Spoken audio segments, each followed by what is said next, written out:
الذاكرون وكلما غفل عن ذكره الغافلون أما بعد فأعوذ بالله من الشيطان الرجيم بسم الله الرحمن الرحيم والذين آمنوا أشد حبا لله صدق الله آمنت بالله আল্লাহ পাকের মেহেরবানি আল্লাহ তাআলা আমাদেরকে যোহরের নামাজ পড়ার তৌফিক দিয়েছেন। নামাজের পরে নামাজের জায়গাতে বসার সুযোগ দিয়েছেন, সেজন্য আল্লাহ পাকের শুকর আদায় করি আলহামদুলিল্লাহ।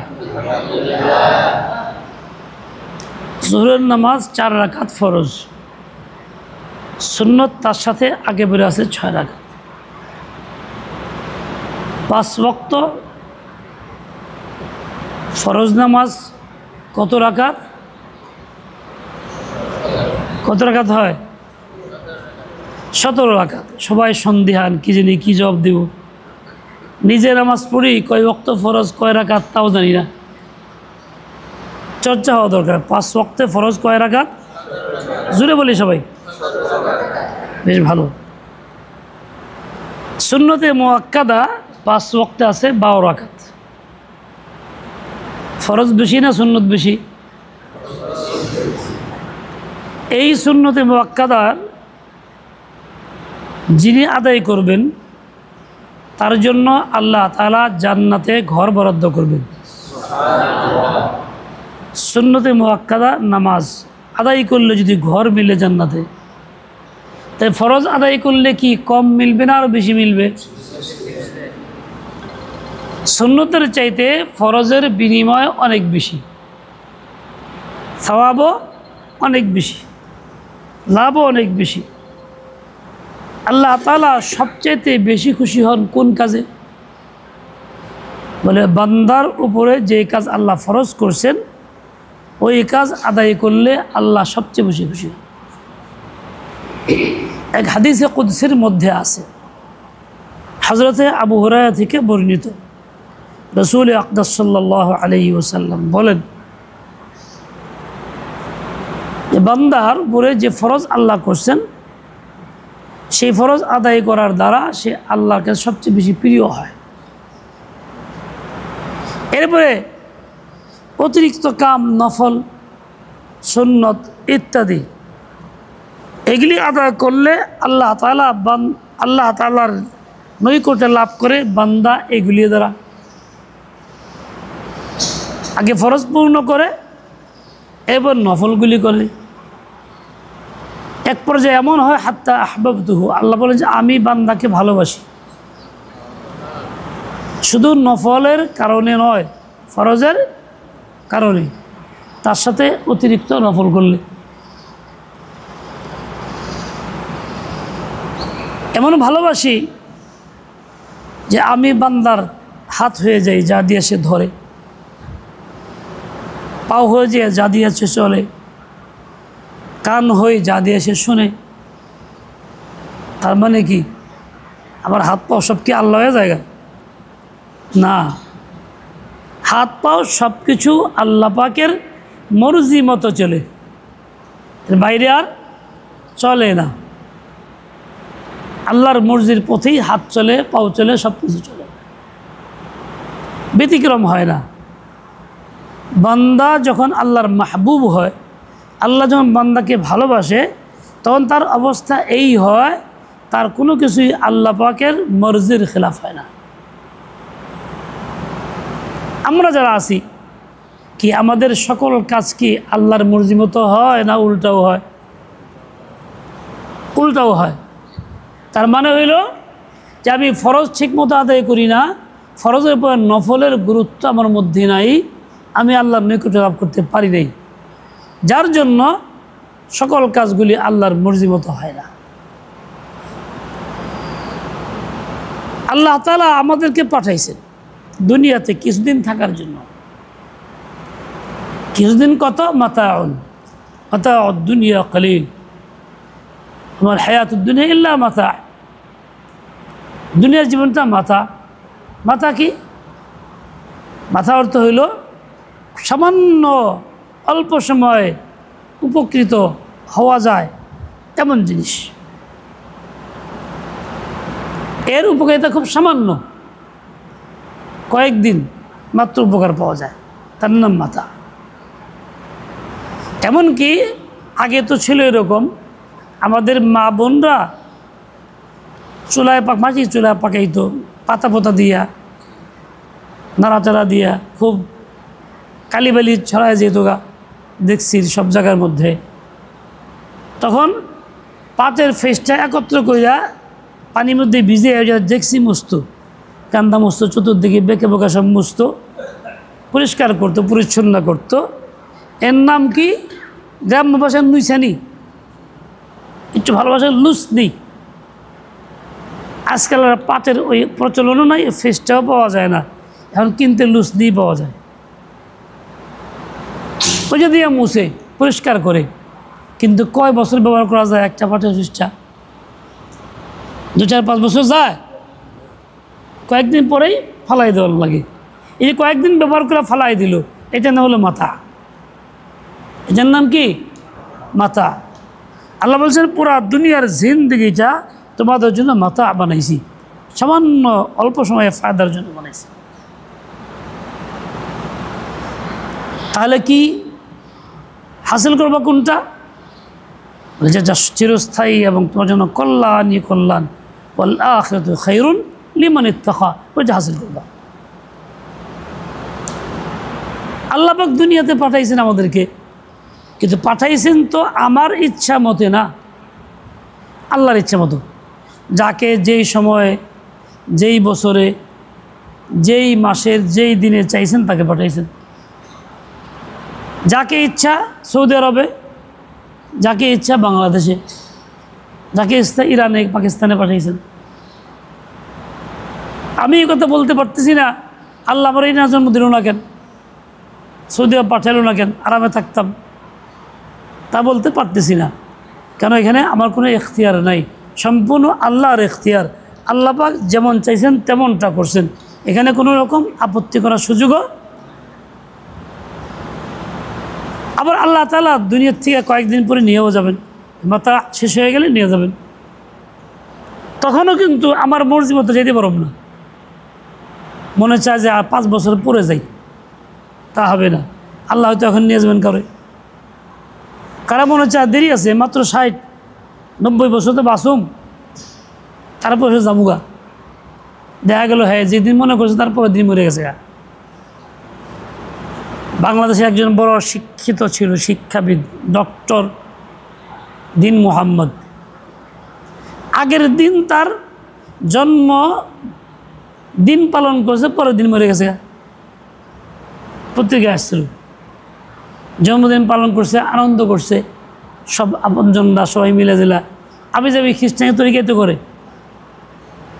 ব্যক্তি খুব ভালো ছিলেন, অন্যরা করছে না জানি কত লম্বা হায়াত, কেবল জন্ম নিল আজকে, কিন্তু পরের দিনই কি মারা গেছে। তাহলে মৃত্যুটা কারো হাতের জিনিস না, আল্লাহ পাক যাকে যখন চাইবেন তখন নিয়ে যাবেন। উনি যে বুঝতেন যে আগামীকাল মরে যাবো, তাহলে আগের দিন জন্মদিন উৎসব পালন করতো? অবশ্যই করতো। তাহলে যাওয়াটাও কিন্তু আল্লাহ পাকের ইচ্ছা মতে, আমার ইচ্ছা মতে না। মাঝখানে যে কদিন কাটাইতেছি ওই লুসনির মতো সামান্য উপকার হাসিল করতে চেষ্টা করতেছি। এই সময়টা কেমনে কাটাবো? এই সময়টা কি আমার মন মতো চইলা কাটাবো, না আল্লাহর মর্জি মতো কাটাবো? যে আল্লাহর মর্জি মতো আসছি, যে আল্লাহর মর্জি মতো যাইতে হবে, যে স্বাধীনতা আমার নাই, ঠিক আমাকে ওই আল্লাহর মর্জি মতোই চলতে হবে। এটা হলো আমার কাজ, বান্দার কাজ, আল্লাহ পাকের আপনজনের কাজ, মাহবুবের কাজ।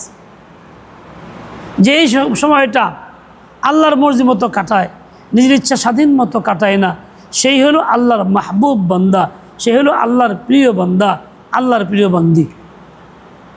বলেন, আমি আপনি সামান্য কিছু কিছু কাজকর্ম দিনের কিছু করি, কোনো কোনো ইবাদত বা নেক আমল সামান্য করি, বেশিরভাগই করি না।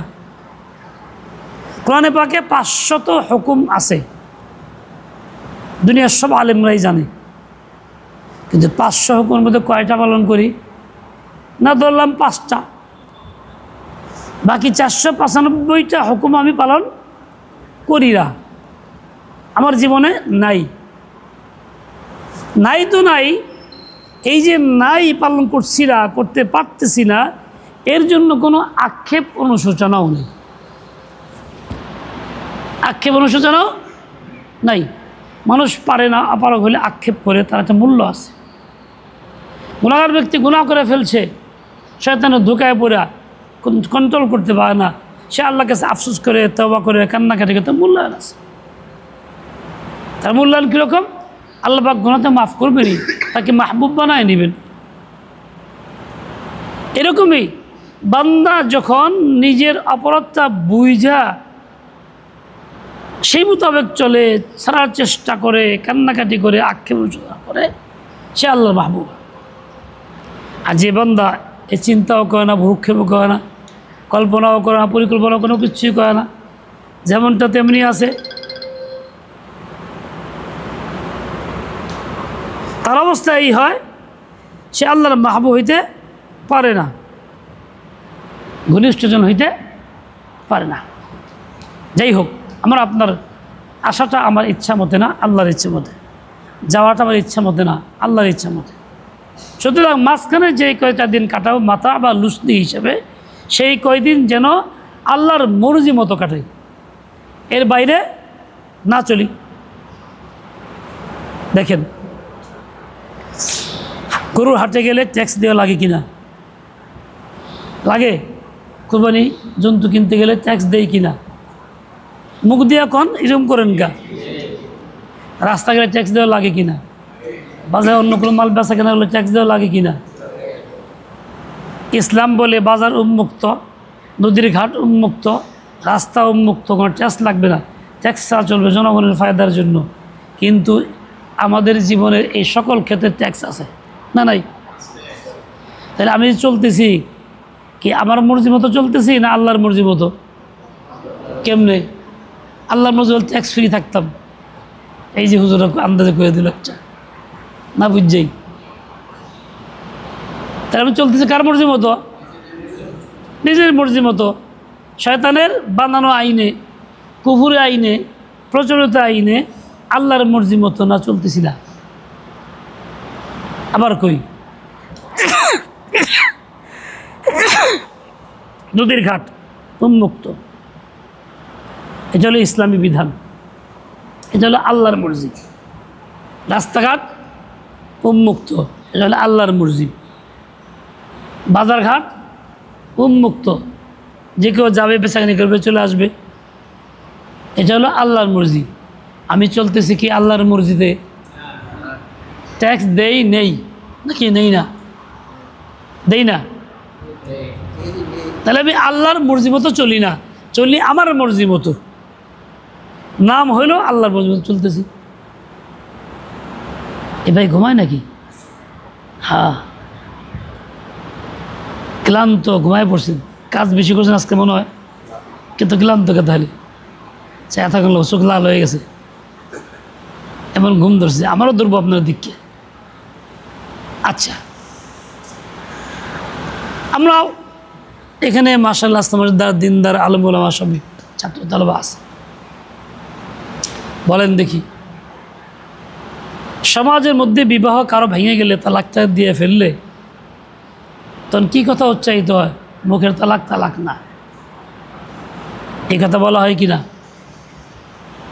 দুই পক্ষের দরবার বসলেও প্রচলিত মুরব্বী না কিছু আয়রাই, মুখের তালাক হইব না, গ্রহণযোগ্য না, নিয়ে যাও গা, খাও গা। মেম্বার বলে, সে মনে বলে, তালাকদাতা কী করে? ব্যক্তির কথা ওইটাই মানে।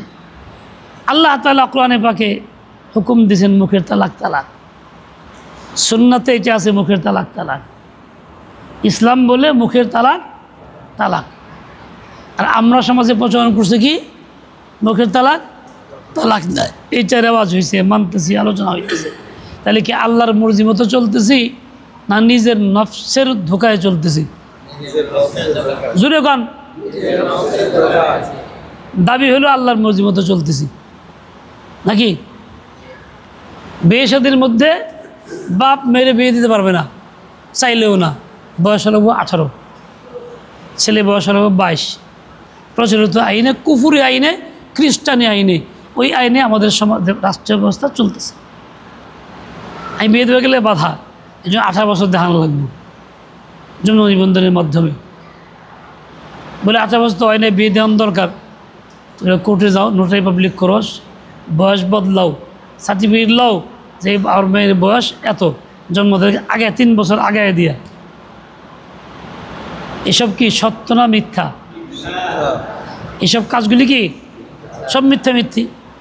আমি একটা বিয়ে পড়াইছি, হ্যাঁ মেয়ের বয়স কম, কোর্টে বাড়াইছে, বাড়ানোর পর হিসাব করে দেখা গেছে তার মার বিয়ের আগে মেয়ের জন্ম হয়েছে, মার বিয়ের আগে মেয়ের জন্ম হয়েছে। হিসাবে কাগজ বানাইছে যে, তাই বেশি করে দিয়েছে 18 বছর বানানোর লিগে। এই প্রক্রিয়াগুলি সত্য না মিথ্যা? ধোঁকা না? করে কারা? আমরাই, মুরব্বীরা, কেউ সহায়তা করি, উকিলরা, মুসলিম উকিলরা, কাজীরা, যারা করে সবাই কি আল্লাহর মর্জি মতো চললো, নফসের ধোকায় চললো? কোনটা কথা কন নাকে? তাহলে এই যে কইলেন যে আল্লাহর মর্জি মতো চলতেছি, প্রথম দাবি করলেন যে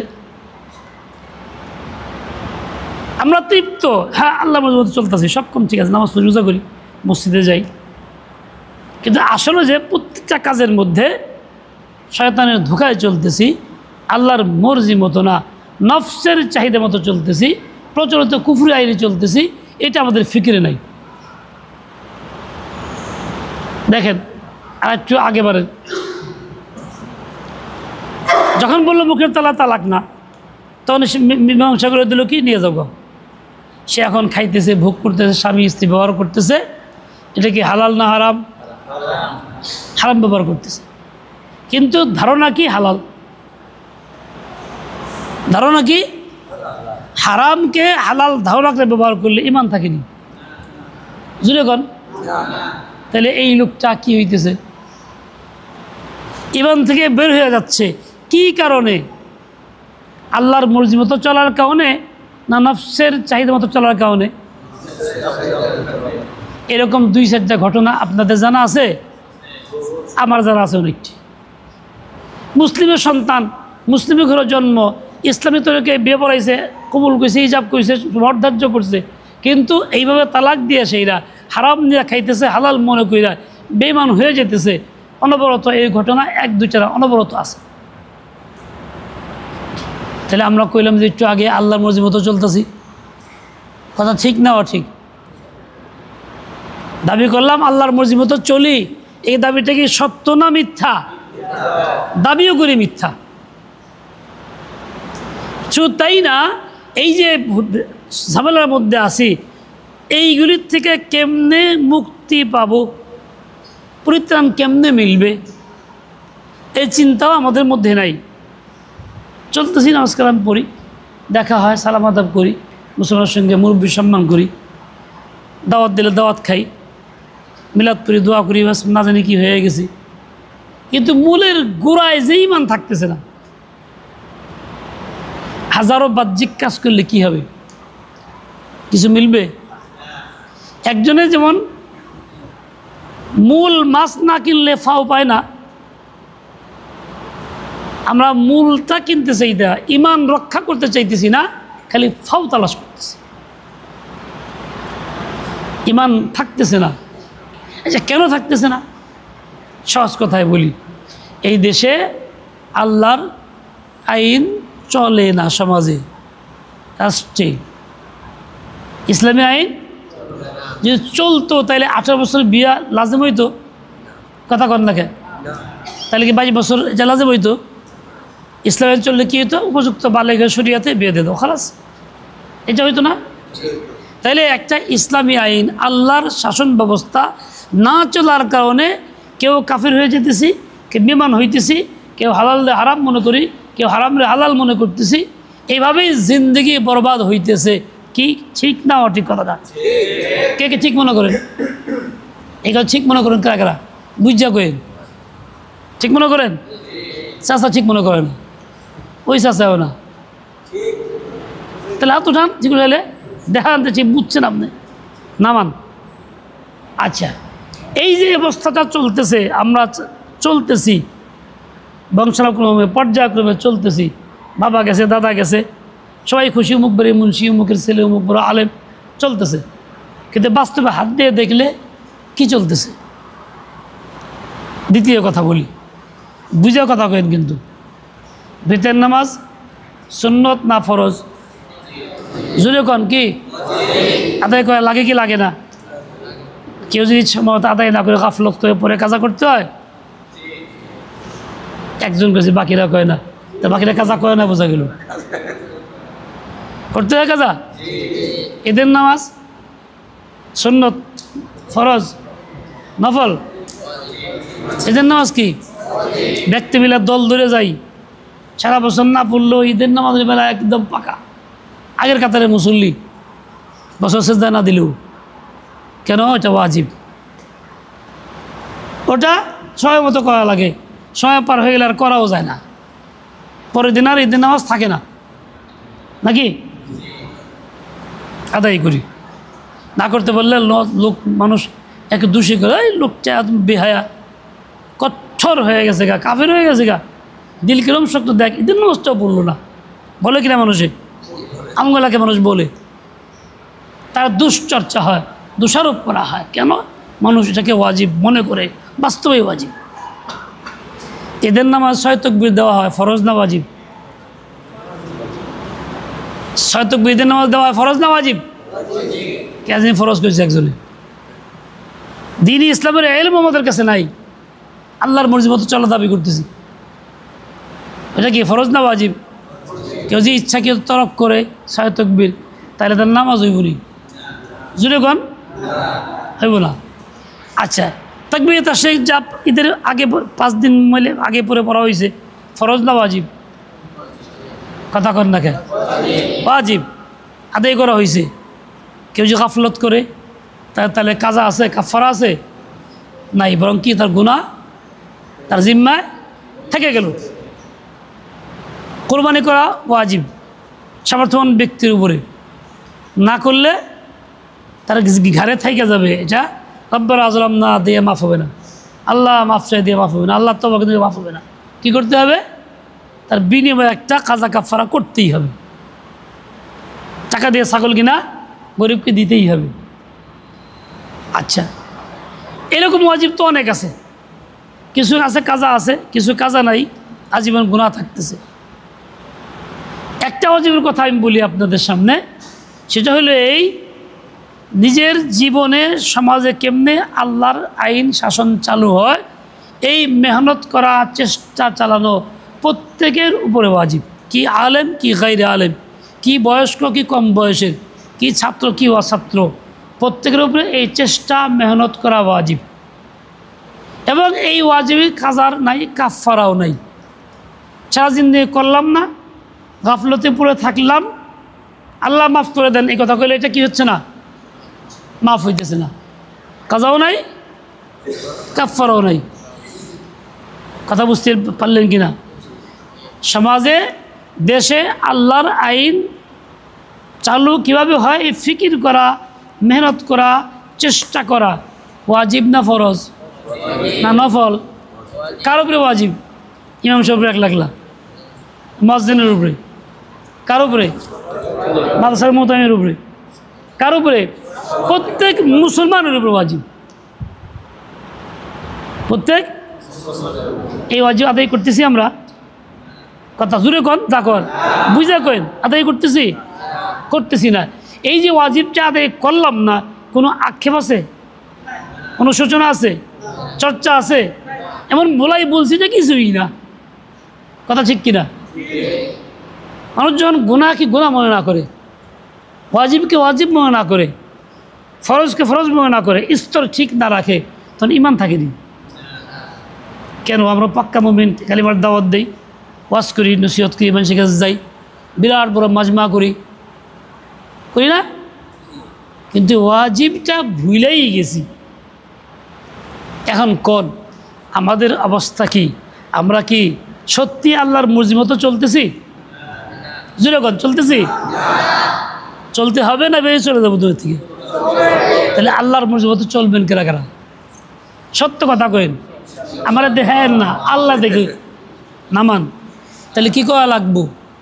আল্লাহর আইন কোরআন সুন্নাহর আইন সমাজে কেমনে চালু হয়, এই চেষ্টা, এই মেহনত, এই ফিকির মেজাজ তৈরি করা, একে অপরকে দাওয়াত দিয়ে জনগণকে সম্পৃক্ত করা, যাতে সকলের দাবি এটা হয়, আমি মুসলিম, আমার দাবি হইল এটা, আল্লাহর আইন মতো আমি এই বিচারটা চাই।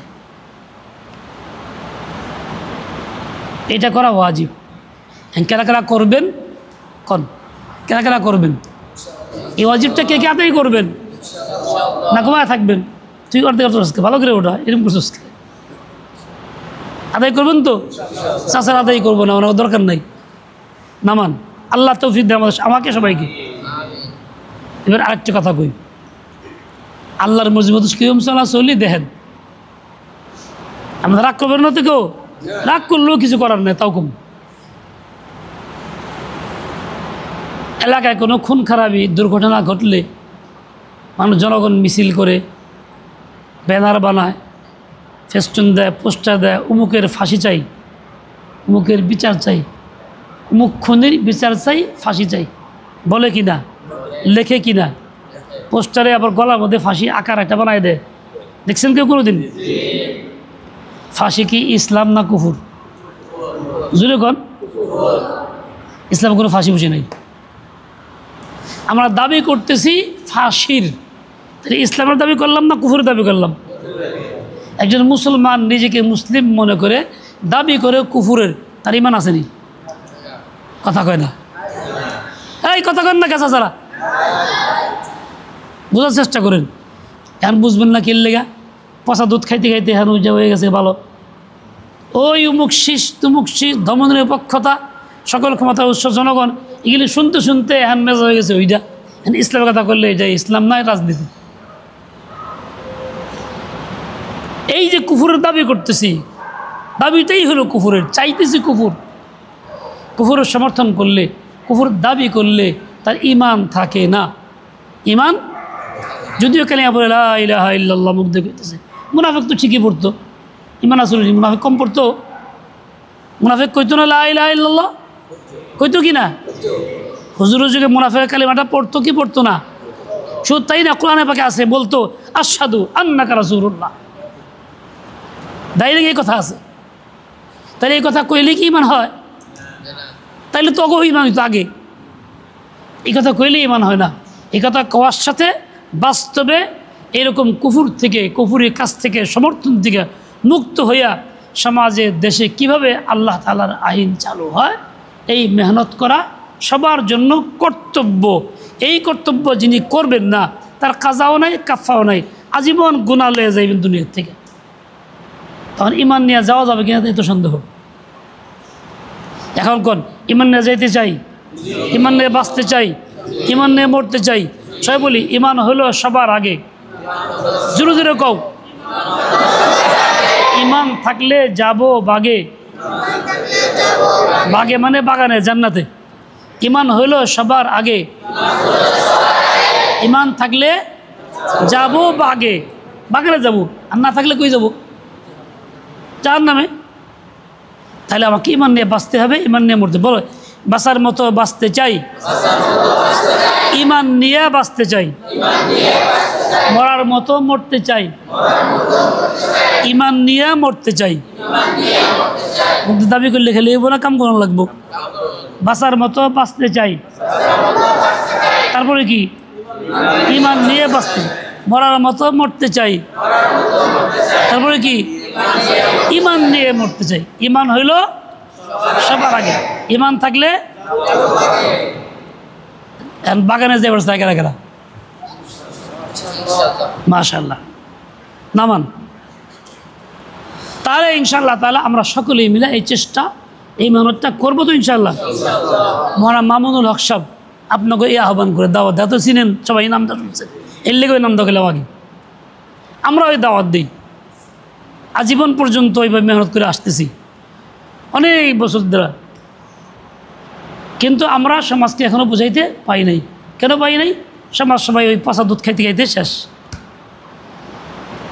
বাংলাদেশ খিলাফত মজলিস মামুনুল হক সাহেব আমির সমাজে এই ইসলামী আইন বাস্তবায়নের জন্য চেষ্টা মেহনত করতেছে, আপনাদের আহ্বান করতেছে। তার সাথে সবাই সম্পৃক্ত হইয়া এই মেহনতে আগায় যাই, দিনকে গালেব করি, ইমানটাকে বস কম ঠিক রাখি, ইমান ভাঙ্গার মধ্যে না পড়ি। পারা যাবে না ইনশাআল্লাহ? কে কে পারবেন? কে কে পারবেন এই কাজটা করতে? করতে তো হবেই। আল্লাহ পাক তৌফিক দিয়ে কবুল করেন। এবার কিছু কথা কই। বাবা হাত নামাও, নামাও, তুমি নামাও, তুমি নামাও। জজবা হাত উঠেই রাখছে, মাশাআল্লাহ। বলো, কবিরা গুনাহের সমাবেশ, ইমান আমল করে শেষ। আবার কো জোরে জোরে, মুরব্বী কন যে সবক তো। কবিরা গুনাহের সমাবেশ, ইমান আমল করে শেষ। পাপ করা হারাম, পাপে নাই আরাম। পাপ করা হারাম, পাপে নাই আরাম। কবিরা গুনাহের সমাবেশ মানে হইতে থাকে একটা পরে একটা। ইমান আমল করে শেষ। কবিরা গুনাহ করুন যাবো, তাই না? হ্যাঁ কও, হাত দিয়া গুনাহ শরিয়াতে মানা। কও দেখি, আবার জোরে জোরে। অত্যাধুনিক জিনা, শাস্তি হবে মহা। কও দেখি, কও দেখি। হাত দিয়া গুনাহ শরিয়াতে মানা, অত্যাধুনিক জিনা, শাস্তি হবে মহা। যারা বুঝো তারা বুঝে নাও, সবক দিয়ে দিলাম। হ্যাঁ, হাতে হাতে মোবাইল ফোন, ইমান আমল করে খুন। জোরে কও, আবার জোরে।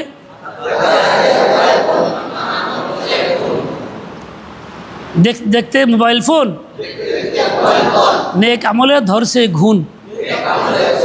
যা কোরআন প্রথম পড়া না, খালি মোবাইল দে। তজিবুর তো সহসে পড়া না, সেই মোবাইল দে। কি আলেম, কি গায়র আলেম, কি আমি আপনি সব সমান। হ্যাঁ, দেখতে মোবাইল ফোন, নেক আমলে ধরছে ঘুন। ধর্ম বর্ণ ভিন্ন মত, সবার জন্য খিলাফত। হিন্দুর লিগাও, মুসলমানের লিগাও, কাফের লিগাও, বুদ্ধির লিগা, সবার লিগা।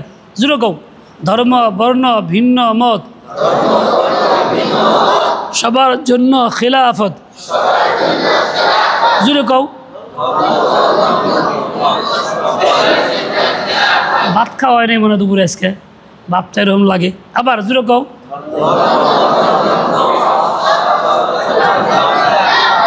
ধর্ম বর্ণ ভিন্ন মত, সবার জন্য খিলাফত। মনে থাকবো তো?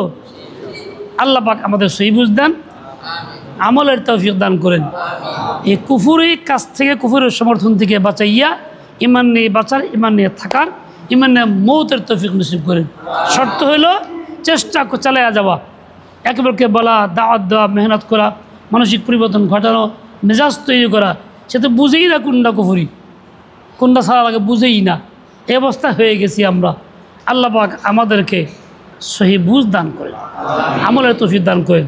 ওয়া সাল্লাল্লাহু তাআলা আলা নবিয়্যিল উম্মি ওয়া আলা আলিহি। এই কবিতাগুলি কে কে কইতে পারবো?